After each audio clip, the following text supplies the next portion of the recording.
El término Navidad proviene del latín nativitas o nativitatis, que significa nacimiento. En los primeros siglos, y cuando hago los primeros siglos estoy hablando después de Jesús. Amén. ¿Cuántos coinciden conmigo de que es a partir del año 0 donde se inicia la historia del cristianismo, no la historia de Dios? ¿Estamos claros? Ok. Entonces, en los primeros siglos, al parecer, los cristianos usaron este término, y era en latín nativitus Christum, que se refería o hacía referencia al nacimiento de Jesús. Para ese entonces no se celebraba, no se decía ni se mencionaba para la celebración de una fiesta como tal acerca del nacimiento de Jesús, pero lo hacían. Y aquí es donde nace la pregunta: ¿es pagana la Navidad? Una cantidad de gente va a decir que sí, y la razón es por esta. El Imperio Romano, aun cuando no hay documentos antes de la fecha que le voy a dar, celebraba más o menos el 25 de diciembre el sol, la fiesta del sol Invictus, y era algo relacionado con el solsticio de invierno, y decían que la celebraban particularmente el 25 de diciembre. Existe un documento romano, porque todo lo que nosotros tratamos de enseñar, o todo lo que la palabra de Dios trata de enseñar, y todo lo que está escrito en la Biblia, se basa en hechos históricos y documentación escrita que la iglesia tiene desde hace muchos años. Lo que no tiene sustentación histórica y documentos escritos, no lo decimos. Amén. El que lo diga está especulando. Así que este documento romano llamado el Cronofos o el Cronogomos romano, que data más o menos del año 350-400 antes de Cristo, menciona esa fiesta o esa festividad del solsticio de invierno que se celebraba el 25 de diciembre. Amén. Sin embargo, cuando estudias a los padres de la iglesia, hombres como Erasmo de Antioquía, o como que se lo robó la iglesia tradicional, San Agustín de Hipona. Y cuando vas a esos historiadores, Heráclito de Roma, que era un presbítero de aquel entonces, ellos coinciden en hablar acerca del nacimiento de Cristo para diciembre, y sus documentos o sus escritos históricos datan de antes del escrito del cronógrafo romano, que tiene más o menos 400 años. Heráclito, por ejemplo, dice que más o menos en el 200 de Cristo, él hace un cálculo y él dice que la concepción de Jesús fue en marzo, en el mes de marzo, y da una fecha aproximada. Yo no la voy a dar porque, vuelvo y le repito, hablar de fechas exactas es un atrevimiento, pero él habla de marzo. Así que cuente 9 meses. ¿Está conmigo? Aleluya, pensé que se habían ido. Vamos, marzo, ¿verdad? Abril, mayo, junio, julio, agosto, septiembre, octubre, noviembre. Él más o menos ajusta, por sus investigaciones, ajusta el nacimiento de Jesús en diciembre. Y él mismo se atreve a dar la fecha de nacimiento como el 25 de diciembre. Así que cuando alguno le diga, no, es que eso fue que hubo una coincidencia en las fechas de la celebración del solsticio de invierno de los romanos, o del sol Invictus, y entonces la iglesia lo que fue que hizo que reajustó la fecha y se la atribuyó a Cristo. No, porque no hay documentación que sustente eso. Ya había escritos cristianos. No sé si me estoy haciendo entender. Dígame en algo, si no tiene un zapato. Quiero que esté muy atento a esto, ¿verdad? Porque mire, ¿sabe cuál es el problema de nosotros los cristianos? Que nuestra fe no es sustentable. ¿Y sabes por qué? No porque no lo sea, sino porque no tenemos conocimiento. Creemos que conocer a Dios es ir a la iglesia, y estamos más equivocados. El viernes les hablaba de eso, ¿sí o no? Cuando hablamos de la grandeza de Dios, no tenemos ni siquiera imaginación. ¿Qué es la grandeza de Dios? Y creo que es eso. Es tremendo eso. Hay cristianos que no se saben ni un versículo de la Biblia. Y dicen, la Biblia dice. ¿Dónde dice? Bueno, en alguna parte, pero dice. No. Pedro dice que nosotros tenemos que ofrecer defensa con mansedumbre del camino en el que estamos. Y yo le hago esa pregunta: ¿usted podría defender su fe? Porque si usted no puede defender su propia fe, déjeme decirle algo, usted terminará siguiendo a cualquiera. La única manera de recibir una revelación plena y clara acerca de Dios es a través de la Biblia. Bueno, esta no es la Biblia, esta es mi tablet, pero aquí tengo la Biblia. Así que vamos de nuevo. Así que no hay un escrito que afirme que esta, o que corrobore esta afirmación de algunos que discuten la Navidad, en que coincida ese 25 de diciembre con la celebración romana, con el nacimiento de Cristo. Ya los cristianos hablaban de una fecha antes de ese cronógrafo de Roma, que se fue escrito más o menos, o fue mostrado más o menos unos 350, 400 años después de Cristo. San Agustín de Hipona plantea que Jesús es el verdadero sol naciente, y usa Malaquías en el capítulo 4 para hablar de eso. Así que ya había historia antes de eso que hoy esgrimen algunos para debatir acerca de la Navidad. Entonces podríamos decir que la Navidad no define una fecha exacta, sino un hecho histórico teológico digno de celebrar. ¿Cuántos creen que Jesús vino a la tierra? Debo suponer que los que no levantaron la mano tienen sus dudas. De nuevo, ¿cuántos creen que Jesús vino y pisó la tierra? Plantó su pie en esta tierra. Amén. ¿Cuántos creen que ha de volver?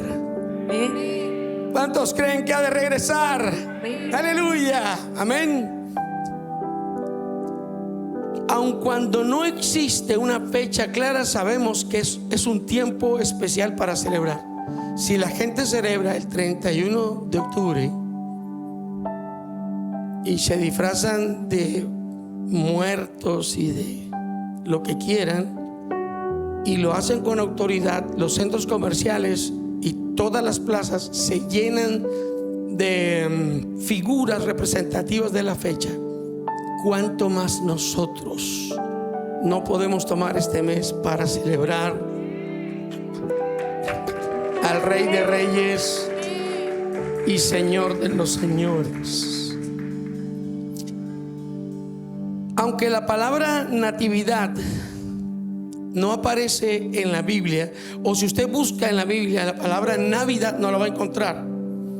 Pero aunque no la encuentra directamente, ella habla de natividad o de nacimiento. Lucas, en el capítulo 1 de Lucas, capítulo 2, y a partir del versículo 8 en su Biblia, por favor, ayúdeme con su Biblia. Hemos estado teniendo inconvenientes con la plataforma que nos ayuda a que la Biblia aparezca en pantalla. Por eso les vengo diciendo desde hace rato: cómprense una Biblia. ¿Algunos desean una Biblia? Déjenme ver su Biblia. Si no tiene Biblia, levante la mano y uno de los sugieres le va a felicitar. Si la tiene en el celular, maravilloso, gloria a Dios. Pero si no tiene Biblia en este momento, ni tampoco la tiene en el celular, levante la mano. Allá hay alguien que necesita una Biblia. No se sienta incómodo porque le diga que levante la mano. Está en casa. Dije que está en casa. Amén. Con sus hermanos. Amén. Lucas 2:8. Había pastores en la misma región que velaban y guardaban las vigilias de la noche sobre su rebaño. Y aquí se les presentó un ángel del Señor, y la gloria del Señor los rodeó de resplandor, y tuvieron gran temor. Pero el ángel les dijo: no temáis, porque aquí os doy nuevas. ¿Está conmigo? ¿Nuevas de qué? Gran gozo. Si hay un motivo para celebrar, es esto. Si hay una fecha para celebrar, es este acontecimiento, que será para todo el pueblo, que os ha nacido, aquí está la palabra natividad, os ha nacido hoy en la ciudad de David un Salvador, que es Cristo el Señor. Amén. Amén. Sí tenemos un motivo para celebrar, así que celebre con confianza.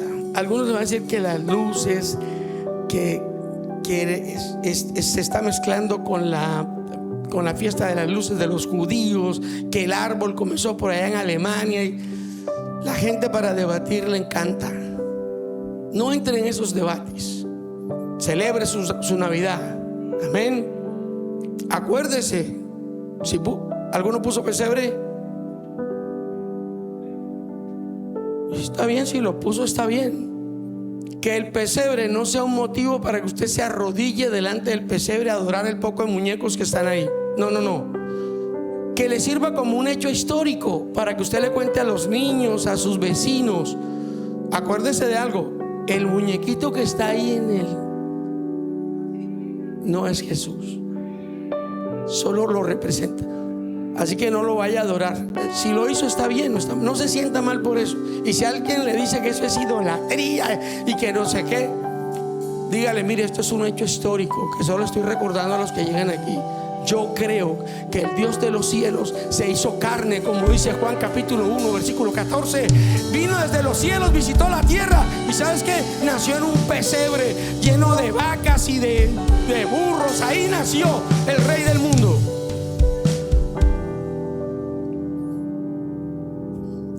Aleluya. Me emociona cuando hablo del Señor. ¿Dónde estaba Jesús antes de nacer? ¿Se ha hecho esa pregunta? Algunos, por el poco estudio y la lectura de la palabra, creen que Jesús solo apareció en el momento en el que se encarnó en María la Virgen. ¿Se ha hecho esa pregunta? ¿Se la ha escuchado a alguien? ¿Dónde estaba Jesús antes de nacer? Con sinceridad, ¿se ha hecho la pregunta? ¿Alguno de los que está aquí me podría decir dónde estaba Jesús antes de nacer? Con el Padre. Sí, es verdad. Voy a tratar de ponerle esto en contexto. Jesús dijo en Juan capítulo 8 versículo 58. Les había dicho antes, les estaba hablando de Abraham. Y los judíos, como esos que les decía que les encanta debatir el tema de la Navidad, le dijeron: pero oye, tú no tienes 30 años y estás hablando de Abraham. Tú hablas de Abraham como si lo hubieses conocido. Y Jesús les dice en Juan 8:58, Jesús les dijo: de cierto os digo, antes que Abraham fuese, yo soy. Eso fue una piedra en la cabeza. Digo, ¿cómo así que antes de que Abraham fuese, yo soy? ¿Dónde estaba Jesús?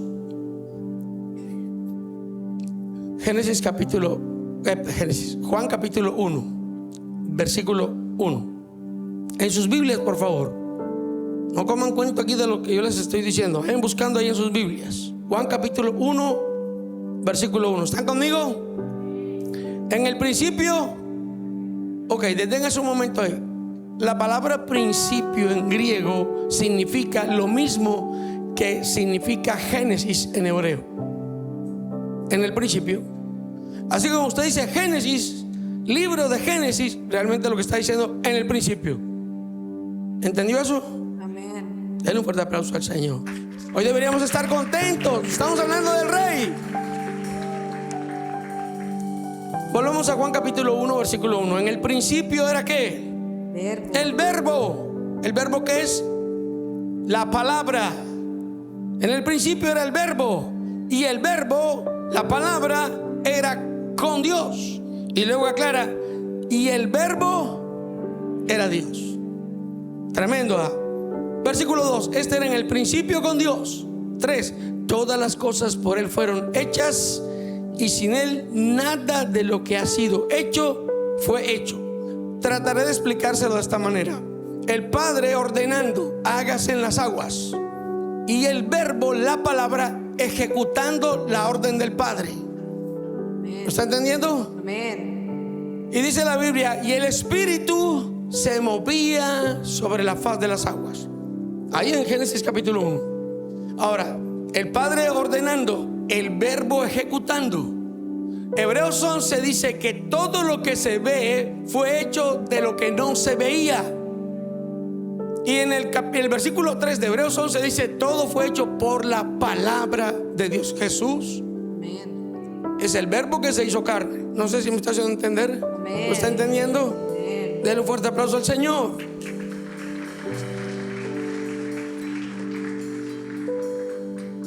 Ahora bien, esto es en el principio. ¿Luego qué? ¿Cómo puedo identificar a Jesús en el Antiguo Testamento?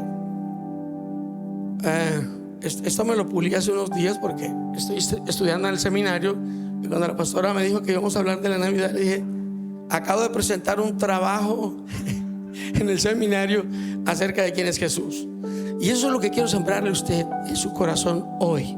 Que usted pueda conocer quién es su Salvador, quién es el Hijo de Dios, que nadie vaya a confundirlo verdaderamente quién es el Rey de Reyes y Señor de Señores del que habla Apocalipsis. Amén. Amén. ¿Dónde estaba Jesús? ¿Quién era Jesús en el Antiguo Testamento? ¿Cuántos conocen la historia del libro de los jueces? Déjenme ver arriba su mano. ¿Cuántos han leído el libro de los jueces? ¿Cuántos no lo han leído? Lean la Biblia, lean la Biblia. Bueno, en la historia, en el libro de los jueces, hay dos historias bien particulares. Una es la de Gedeón. ¿Recuerdan? Jueces capítulo 6. En el versículo 12 dice que a Gedeón se le apareció el ángel de Jehová. ¿Se acuerda de eso? Ok, ahora en capítulo 13 del libro de los jueces, y en el versículo 17, el ángel de Jehová está hablando con un hombre llamado Manoa. ¿Se acuerda quién es Manoa? El papá de Sansón. Pero ya el ángel de Jehová se le había aparecido a la esposa de Manoa. No menciona el nombre porque la Biblia no lo menciona. No me puedo inventar aquí un nombre para dárselo a la señora. Solo dice la mujer de Manoa. Dice que se le aparece a ella y le habla y le da unas directrices acerca del nacimiento de Sansón. Y cuando ella termina de hablar con él, va corriendo a buscar a Manoa y le cuenta a Manoa. Y cuando le está contando a Manoa, aparece el ángel de Jehová a partir como del versículo 14. Y cuando Manoa habla con el ángel de Jehová, en el 17 de Jueces 13, ¿está conmigo ahí? Él le dice, entonces dijo Manoa al ángel de Jehová, ¿cuál es tu nombre? Para que cuando se cumpla tu palabra, ¿qué? Te honremos. Y en los versículos anteriores estaba preparándole un cabrito. Y el ángel le dijo, aunque me prepares una honra, no la comeré porque iba deprisa. Ahora, voy a aclararle algo. Déjenme saber si está funcionando bien el Prophet Center. Se me durmieron. Ok, gloria a Dios. Apocalipsis capítulo 22. Y creo que versículo 8. Ayúdenme. Si me equivoco lo buscamos. Apocalipsis 22. Esta parte quiero aclarársela bien. Apocalipsis 22. Apocalipsis 22. 8.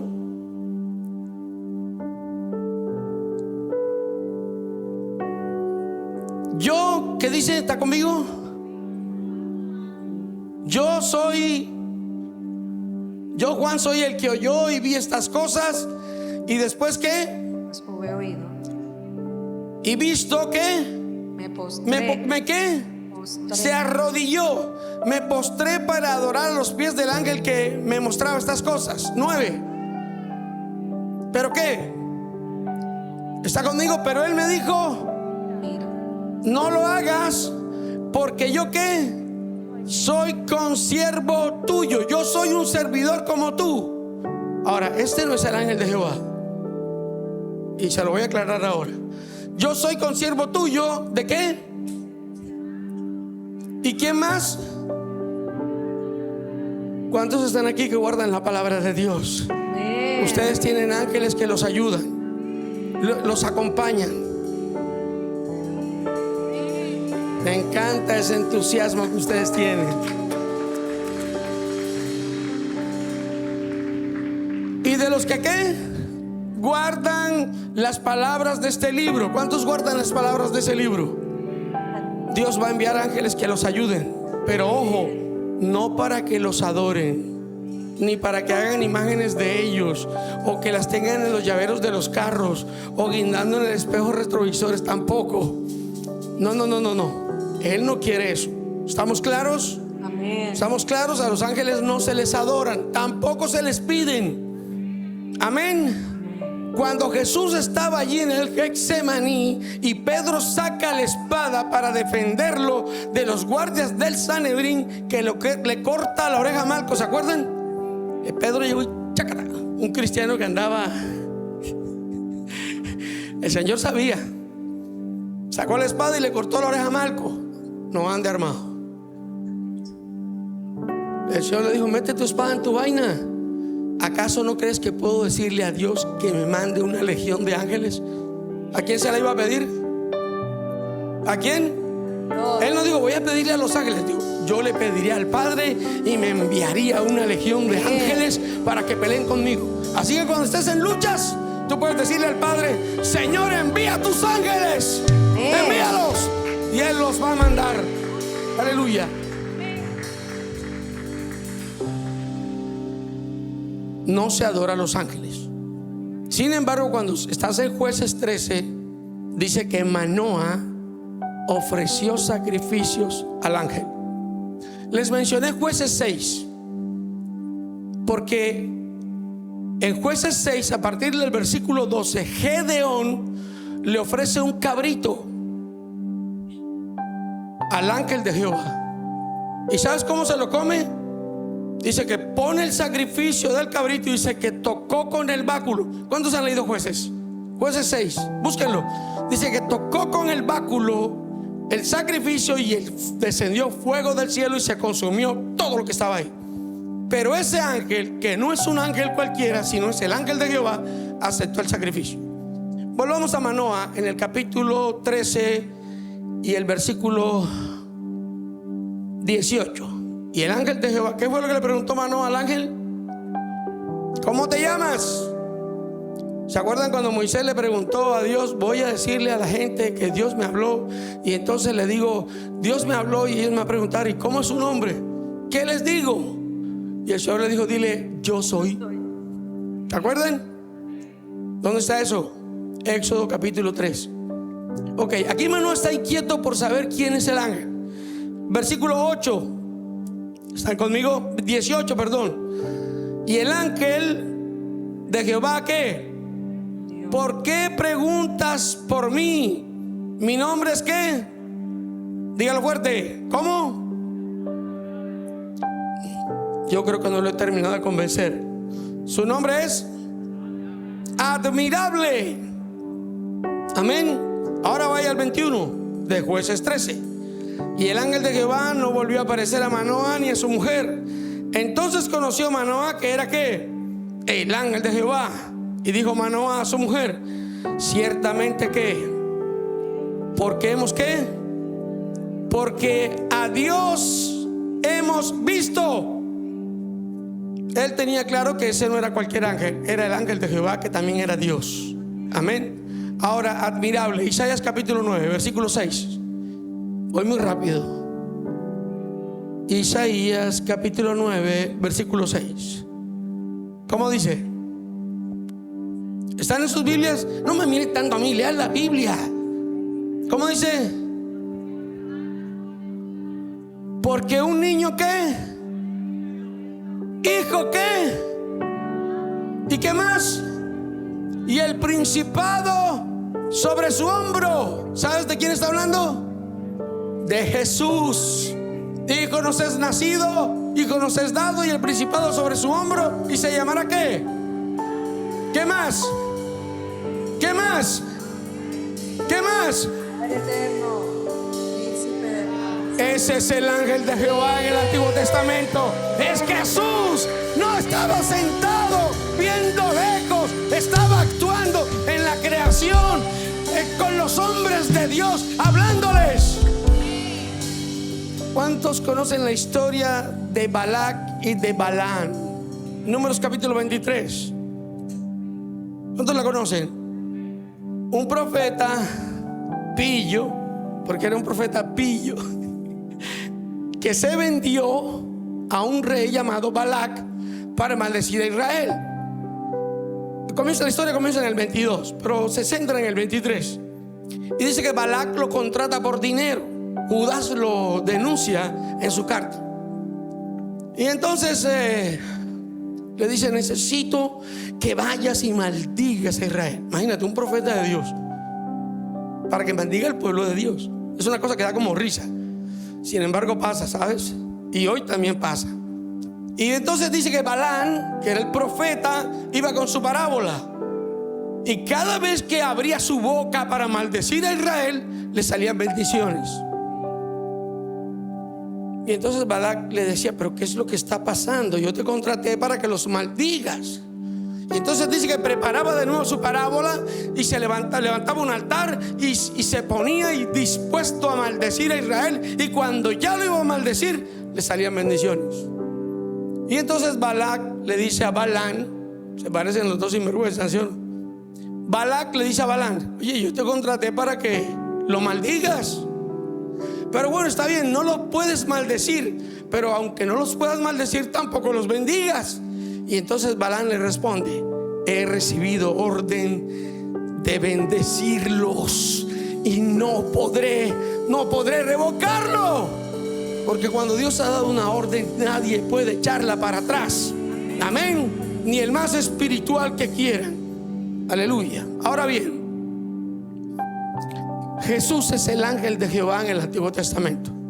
Sigue Balaam persistiendo en su necedad de maldecir a Israel y se mete por un descollo, se llama. ¿Saben qué es un descollo? ¿Alguno ha caminado por alguna montaña?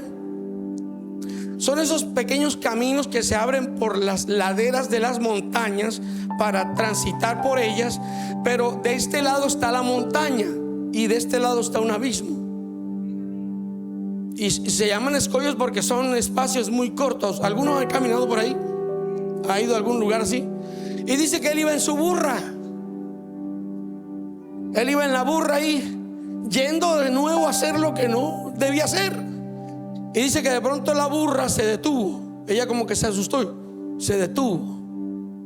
A veces los animales son más sensatos que nosotros. Y la burra se detuvo. Y él comenzó a darle en el anca. ¿Saben dónde es el anca? Ahí por delante de las patas traseras. Y la burra no se movía. Y entre más la apuraba, entonces la burra se echó al suelo. Y dice la Biblia que adelante estaba el ángel de Jehová con una espada desenvainada, dispuesto a quitarle la cabeza a Balaam y a la burra. Y dice que la burra lo vio. Pero el hombre de Dios, a veces estamos tan despalomados que no nos damos cuenta ni qué estamos haciendo. De nuevo, a veces estamos tan despalomados, estamos tan extraviados que ni siquiera sabemos lo que estamos haciendo. Voy a hacer un ayuno porque el diablo se me está poniendo. Hermano pastor, ayúdeme a orar porque el diablo se me está poniendo. No me quiere salir esto que yo quiero hacer. ¿No será que el ángel de Jehová está ahí con la espada, deteniéndote? ¿Y tú crees que es el diablo? En Isaías 10 dice que ellos hicieron enojar a su espíritu y él mismo peleó contra ellos. Y está ahí el ángel de Jehová. Y entonces es que se adelanta en ellos, se baja y con la vara le pega a la burra. Y la burra se levanta, lo mira hacia arriba y le dice: ¿por qué me pegas? Yo me imagino a Balán cuando la burra le habló. Ni modo para correr porque ahí estaba el abismo. No se daba cuenta que era Dios el que le estaba diciendo: no hagas lo que estás haciendo. Sé que esta palabra le está llegando a alguien. Era el ángel de Jehová deteniendo a Gedeón para que no siguiera en su necedad. ¿Dónde estaba Jesús en el Antiguo Testamento?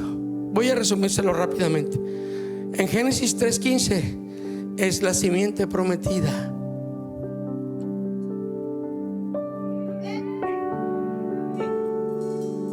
Dios pone a Adán y a Eva en el huerto del Edén.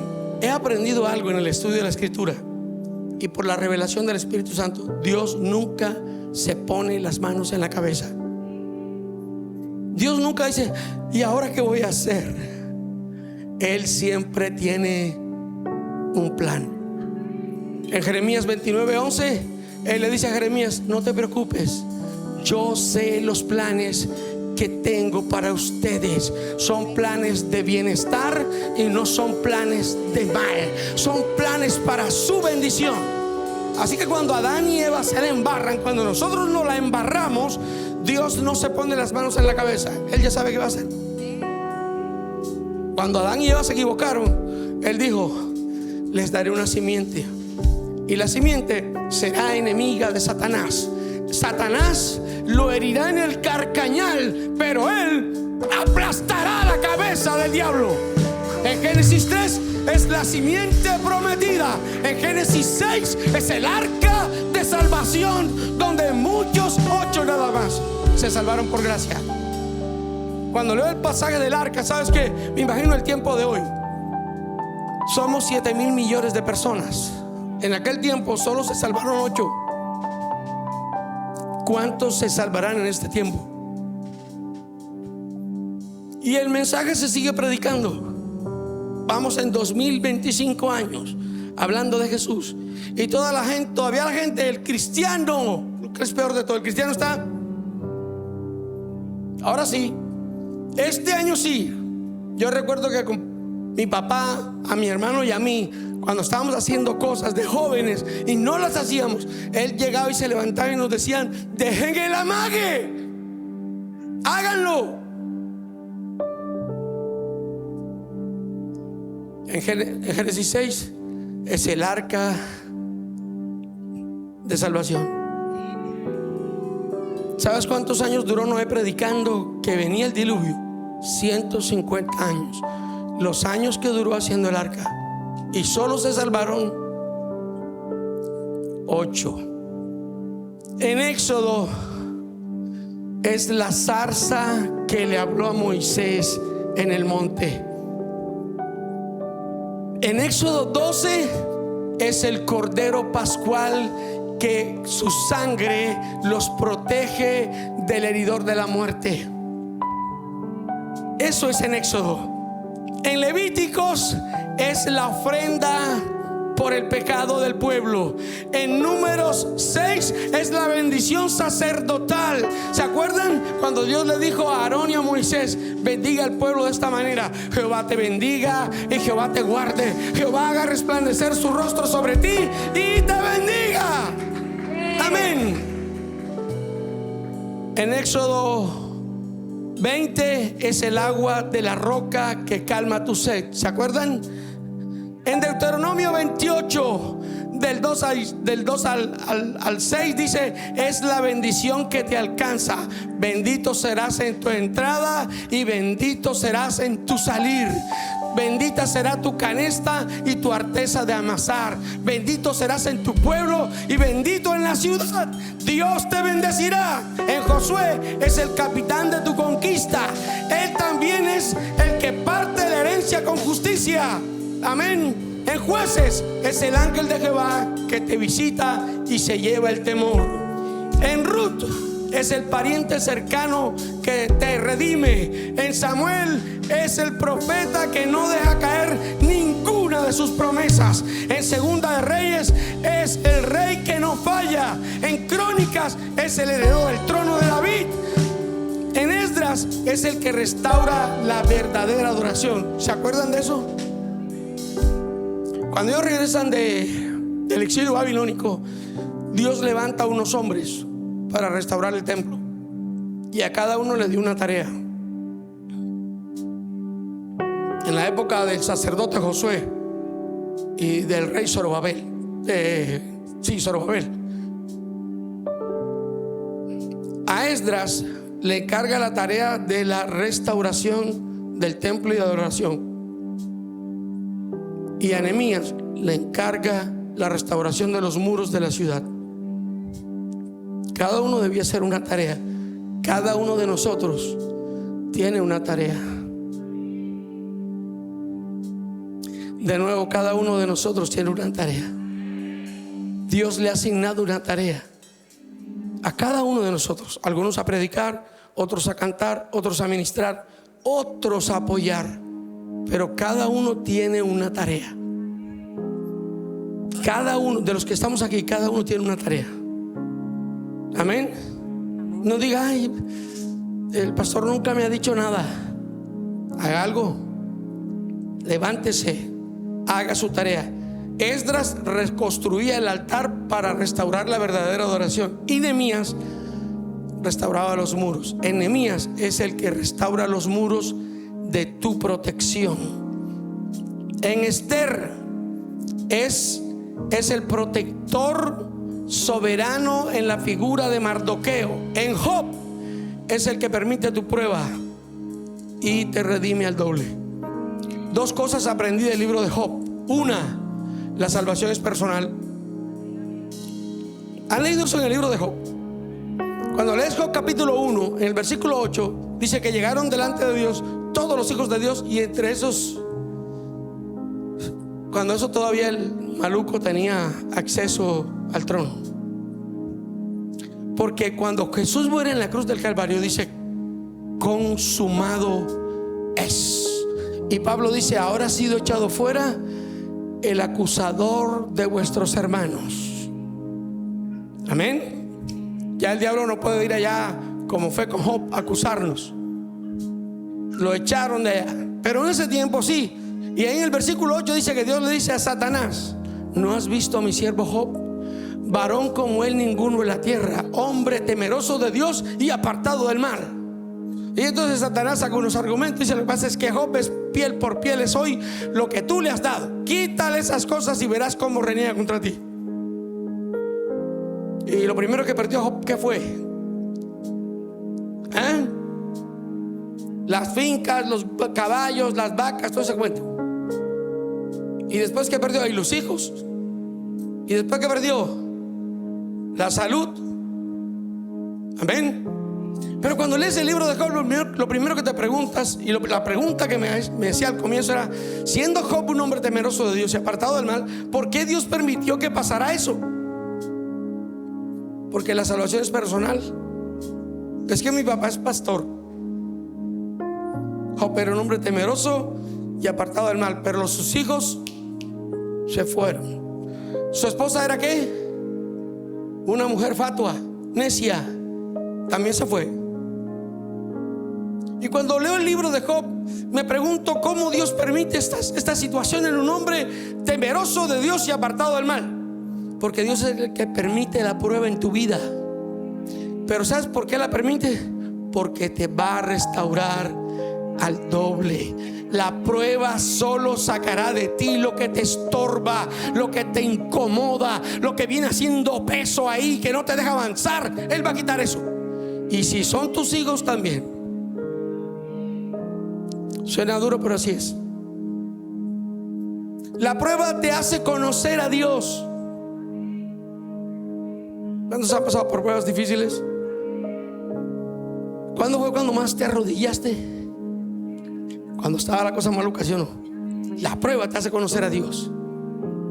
Amén. En el capítulo 3 y en el versículo 25 y 26, Job dice: porque el mal que temía me ha llegado y el temor que me espantaba me ha sobrevenido. Job sabía lo que le iba a pasar. Él sabía que sus hijos andaban mal y que su esposa también, y que en algún momento sucedería algo. Y él lo sabía, y lo dice ahí, capítulo 3 de Job.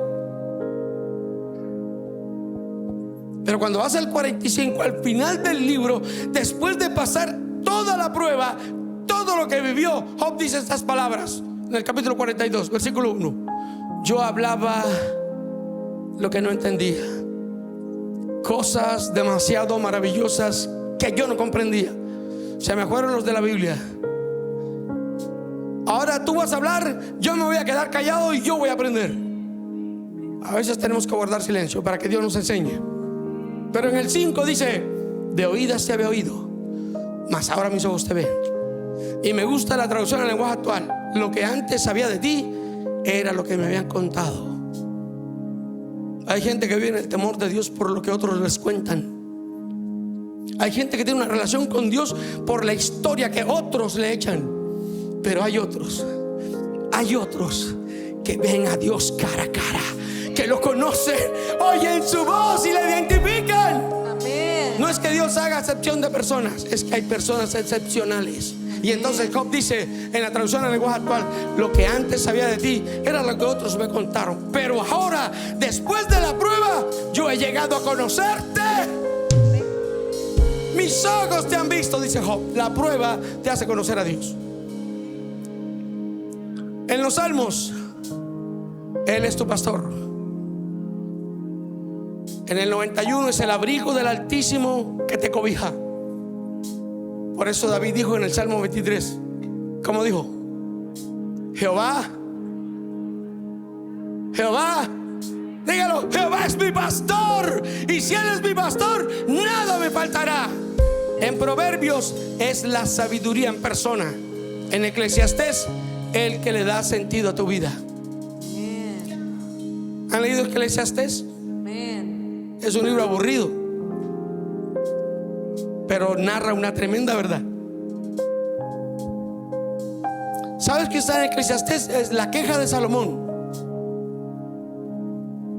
Salomón entra en una crisis de identidad y de fe.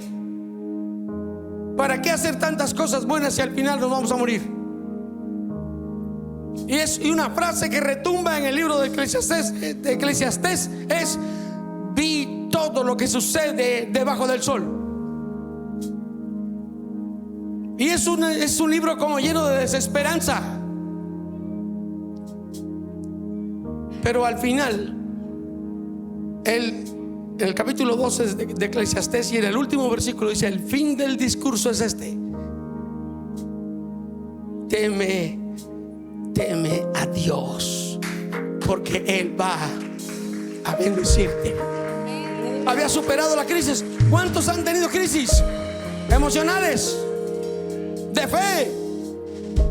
¿Cuántos se han preguntado: cuando me muera, ¿para dónde me voy? Déjame decirte algo con toda certeza: si Cristo está en tu corazón, te vas para el cielo. Cuando te mueras, tu alma dejará el cuerpo. Eso sucederá. Y los ángeles de Dios vendrán a ti y te llevarán al seno de Abraham. Este armazón se quedará aquí, pero para él también hay promesa. Hay promesa de resurrección para vida eterna.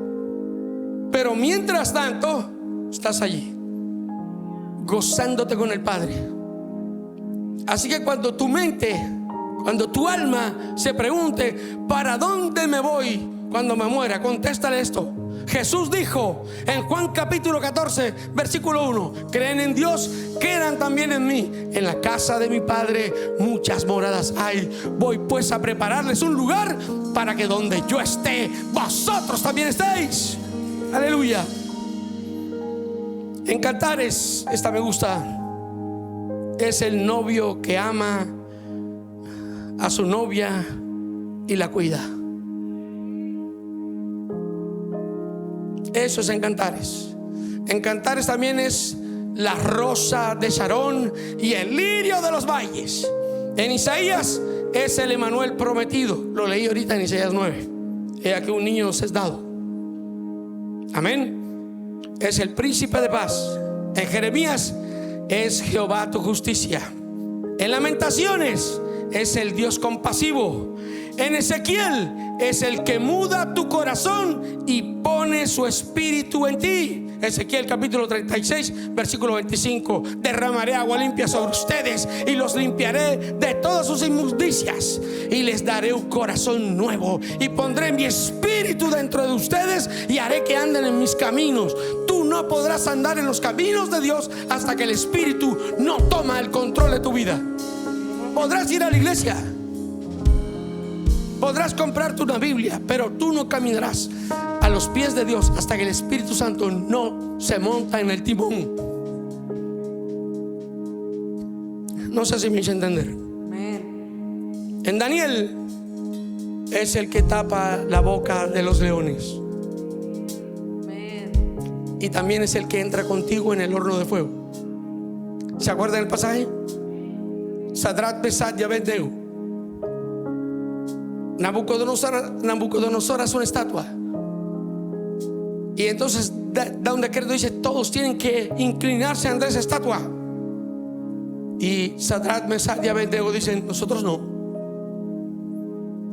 Nosotros solo nos postramos delante del Dios verdadero.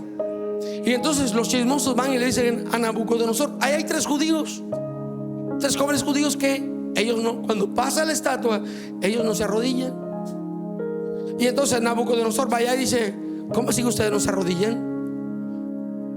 Traigan la estatua. Y ellos dicen: no lo vamos a hacer, porque Dios nos va a guardar, Él nos va a cuidar. Pero aún si no lo hace, nosotros no nos vamos a arrodillar. Y entonces Nabucodonosor da la orden: calienten el horno 7 veces. Y lo calientan más, échenle más candela, ahora métanos allí. Y entonces los meten. Y de pronto Nabucodonosor ve un movimiento allá dentro del horno y pregunta: ¿cuántos se metieron en el horno? Y alguien le dice: 3, Sadrach, Mesach y Abednego. Y él dice: pero yo veo 4. Yo veo 4. Y ese cuarto es como el Hijo del Hombre. Él es el que entra contigo a la prueba, al horno de fuego. Por eso dice Isaías: y si pasas por el fuego, no te quemarás, y si te metes por las aguas, no te ahogarás. Aleluya. En Oseas es el amor que restaura a la esposa infiel. ¿Ustedes conocen la historia de Oseas? Oseas fue un profeta al que Dios le dijo: ves y cásate con una adúltera. Siempre he dicho que Dios toma a los hombres de Dios, a sus profetas, para hacer con ellos referencias muy gráficas. Muy gráficas. Cuando lees Isaías 20, dice que a él le tocó predicar durante 3 años con los pies descalzos y las nalgas descubiertas. Y uno se pregunta: ¿por qué? El profeta revelaba la condición espiritual del pueblo. Ahora Oseas revela la conmiseración y la benevolencia del Padre. Dios se casó con la iglesia, aun cuando la iglesia es infiel. En Oseas es el esposo que se casa con la adúltera. En Joel es el que derrama el Espíritu Santo sobre todo el pueblo. En Amós es el juez justo. En Abdías es el defensor de su pueblo. En Jonás es el Dios soberano que te saca del vientre de la angustia. ¿Cuántos conocen la historia de Jonás? ¿Sabes que cuando lees a Jonás, Jonás se parece mucho a nosotros? Jonás era profeta. Nosotros somos cristianos. Y aunque Jonás era profeta, no hacía su trabajo. Y entonces Dios le dice a Jonás: ves a Nínive, y yo voy a mandar una palabra a Nínive de salvación y de libertad. ¿Y sabes qué hace Jonás? Obedientemente va y se compra un pasaje y se va para Sardis. Y gracias, Tarsis. Y cuando ves el mapa de aquel entonces, Nínive quedaba, por decir, al norte y Tarsis al sur. A veces Dios nos manda para hacer algo y nosotros vamos al otro lado. Vamos yendo para donde no es. Y sabes que se monta en el barco y se mete allá, se esconde en lo último. Y dice que azotó una tempestad el barco, y el barco se sacudía y estaba casi que se rompía, y los marineros estaban asustados, y entonces ellos invocaban a sus dioses. ¿Qué pasa? Aquí está pasando algo. Esto no es normal. No es tiempo de huracanes, no es tiempo de brisas. Algo está sucediendo. El capitán dijo: busquen, algo anda mal aquí. Y encuentran a Jonás allá abajo, escondido. Quiero decirles algo esta mañana. Todos tenemos un Jonás escondido en nuestro barco, que está haciendo que todo se estropee. Bien escondido. Y el capitán baja y le dice: ¿cuál es tu oficio? No le pregunta otra cosa: ¿cuál es tu oficio? Y Jonás se ve descubierto y dice: yo soy el culpable de que esto esté así. Y entonces, ¿qué hacemos? Y él dijo: échenme fuera del barco o el barco se va a partir. Y ellos hicieron todo lo posible para que la sangre de ese justo no estuviera en las manos de ellos. Pero después, cuando vieron que ya no se podía, el capitán dijo: la única manera para detener el desastre, esto es para alguien aquí, la única manera para detener el desastre es echar a Jonás de la barca. No sé si me estoy haciendo entender. Esto no lo vas a con argumentos y tratando de convencer a Dios y que no sé qué, y que Dios es bueno y que Él ama todo, no importa cómo yo esté. Tienes que echar a Jonás de la barca. Él mismo lo reconoció. Dijo: si ustedes no me sacan de aquí, esto se parte. Hay algo que está trayendo el desastre, el oprobio, la incomodidad. Échalo fuera. Así que lo agarran y lo tiran por la borda del barco. Pero Él es, en Jonás, Él es el que te rescata de la angustia del vientre. Y cuando cae en el agua, Dios, que nunca se pone las manos en la cabeza, Él tenía una ballena ahí lista. Y le dijo a la ballena: cuando que le echan del barco caiga al agua, te lo tragas. Pero ojo, no lo vas a deglutir. Así que la ballena se lo come.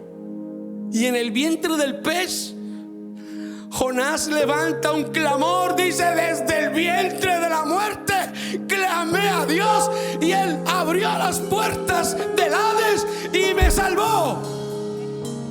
En Jonás, Él es el que te rescata del vientre de la angustia. Y entonces Dios le dijo: ya está vencido. Ve y tíralo. Pero no le dijo: tíralo en Tarsis. Llévalo donde yo le dije. Vas a vomitarlo en Nínive. ¿Se acuerdan? Y eso es Dios mostrando: Dios va a perdonarte. Ojo con esto. Él va a perdonarte, va a redimirte, pero tendrás que hacer lo que Él te dice, porque Dios es soberano. Él es el que te saca del vientre de la angustia. En Miqueas es el rey nacido en Belén. Oh Belén Efrata, ¿quién creería que de tus entrañas nacería un rey? En Nahum es el refugio seguro. En Habacuc es la justicia por la fe. ¿Se acuerdan lo que dijo Habacuc? Mas el justo, ¿dónde están los cristianos? Mas el justo por la fe vivirá. Amén. En Sofonías es el rey que se goza sobre su pueblo. Yo me gozaré en ti y me deleitaré. Hay una canción de eso, ¿sí o no? ¿Cómo dice? Aleluya. En Ageo es la gloria postrera que será mayor que la primera. En Zacarías es el que promete restaurarte al doble. ¿Se acuerdan de ese pasaje? Zacarías capítulo 9 versículo 12. He aquí os anuncio, oh prisioneros de esperanza, yo los restauraré al doble. En la traducción al lenguaje actual dice: hoy les prometo que le daré 2 bendiciones por cada dificultad que han pasado. Aleluya. En Malaquías es el que te llama su especial tesoro. Malaquías capítulo 3. ¿Se acuerdan de eso? En Mateo es el Mesías Rey. En Marcos es el siervo poderoso. En Lucas es el Hijo del Hombre que vino a salvar a todos. En Juan es el Dios encarnado. En el libro de los Hechos es el resucitado. Y en el capítulo 12 es el que envía al Espíritu Santo sobre la iglesia. En Romanos es nuestra justicia. En Corinto es el fundamento. Y en 2 de Corintios es el que nos consuela. En Gálatas es el que nos libra de la ley. Ya no hay que vivir por la ley. No sé por qué me encuentro cristianos guardando el Shabbat y no comen chicharrón ni morcilla.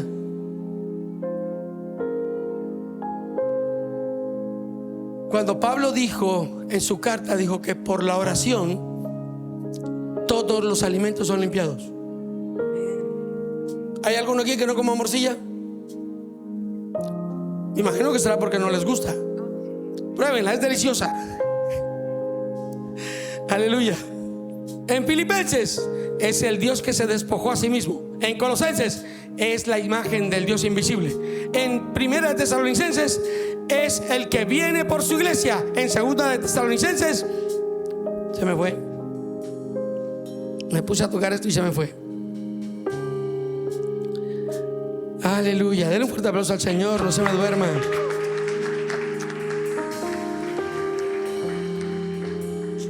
En 2 de Tesalonicenses es el que destruye al inicuo, al hijo de perdición. En 1 Timoteo es el único mediador.